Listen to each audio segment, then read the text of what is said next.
Depuis quelques jours, quelques semaines pour certains, les agriculteurs ont lancé la taille des vignes. Pour qu'on ait un espacement de feuillage pour que les raisins ils soient un peu plus aérés quand ils viendront.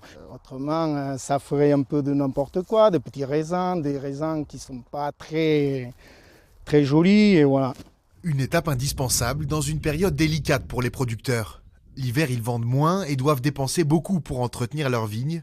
De quoi mettre à rude épreuve certaines entreprises déjà fragilisées par la baisse de la consommation de vin à l'origine d'une crise de surproduction.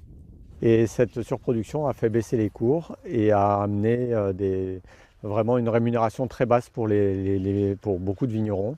Et ce qui fait que certains sont dans des difficultés financières importantes. Pour certains, en effet, les marges dégagées ont complètement disparu. Ils dépensent plus pour produire que ce qu'ils gagnent à la vente. La faillite est inévitable. Donc il y a des problèmes de trésorerie, il y a des problèmes d'emprunt auprès des banques, des problèmes pour payer les fournisseurs.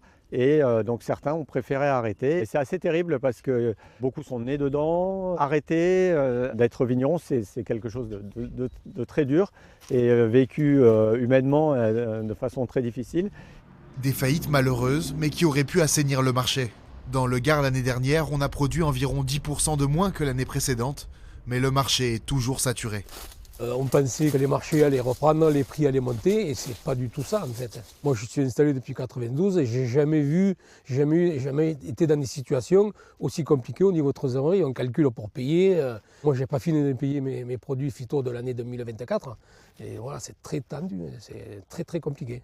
Depuis 2023, l'État a mis en place une prime à l'arrachage pour accompagner les agriculteurs dans cette crise. Cette année, au moins 4000 hectares de vignes devraient encore disparaître dans le département du Gard.